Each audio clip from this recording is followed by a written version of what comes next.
The Sydney Harbour Bridge, a symbol of resilience by Tom Robinson.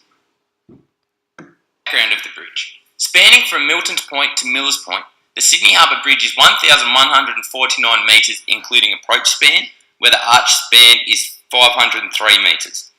Comprised of 52,800 tonnes of steelwork, with a deck width of 94 metres, makes it the widest and heaviest long-span bridge in the world. It required 6 million rivets, 95 square metres of concrete and 272,000 litres of specially mixed bridge grey coloured paint. Erected almost 100 years ago, the Sydney Harbour Bridge has had a significant impact on our day-to-day lives.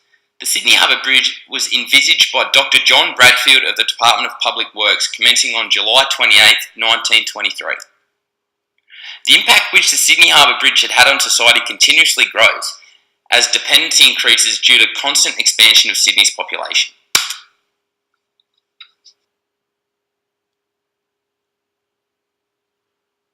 Who was Dr. John Bradfield?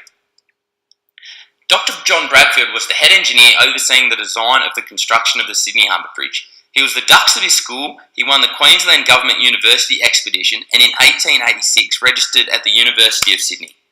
His other projects include Cataract Dam near Sydney, and the Burrinjuck Dam, which formed part of the Murrumbidgee irrigation area. Now, what was the main purpose of the bridge? It was transportation. Transportation issues arose, so a bridge was decided to be built for not only automobiles, but for other modes of transport such as electric railway systems. The bridge today raises $5 million annually due to tolls.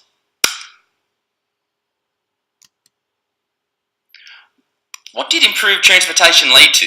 It led to socio-economic changes. Urban growth. The north side of Sydney was virtually non-existent before 1917. The bridge allowed a large population of North Sydney to be established throughout 1917 and 1945, as you can see in this picture below. Employment opportunities. Job opportunities were created due to the bridge construction. During the 8 years of construction, the Sydney Harbour Bridge required a total of 4,000 workers.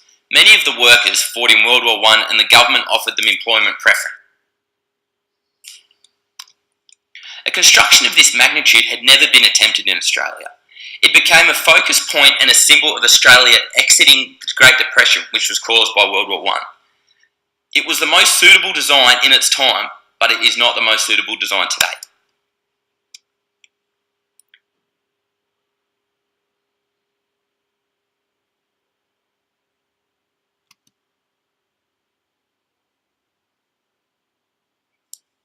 Two different design options which I've chosen to talk about are the cable-stayed bridge and the suspension bridge. Cable-stayed bridges have been around since the 1600s. They're comprised of at least one pylon where a number of steel cables support the deck, as seen in the picture below. They are very much more financially beneficial. Three examples are the Rusky Bridge, the Millau Viaduct and the Tartra Bridge. Very similarly to the cable-stayed bridge, the suspension bridge uses cables for support. The suspension bridge has cables running between the top of two pylons and having vertical cables supporting the bridge deck. Three examples of these are the Golden Gate Bridge, the Brooklyn Bridge and the Akashi-Kyoto Bridge.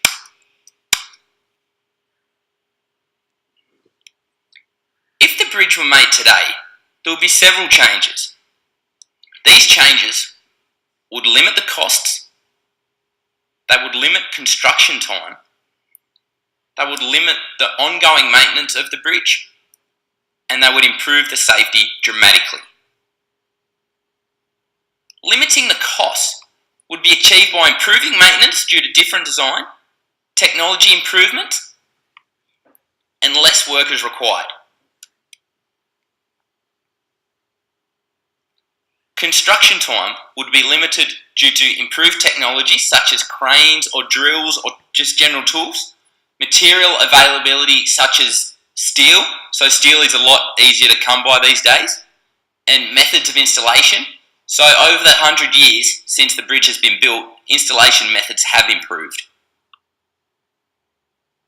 Due to the new design of the bridge, maintenance costs would decrease because there's less maintenance required, i.e. painting, so there's a lot less exposed steel, and the construction methods, such as using nuts and bolts instead of rivets, would certainly decrease the maintenance time. Improvements on safety would be made in today's society because there is such an emphasis on OH&S regulations. This would decrease fatalities and injuries in the construction of the bridge. What have we learned? Well, we've learned that it wasn't the most financially viable option.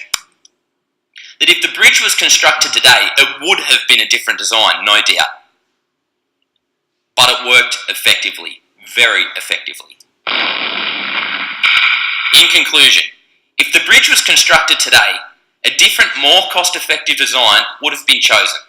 But the effect which the bridge has had on the society of Australia is absolutely priceless. And now, for the moment you've all been waiting for. Thank you.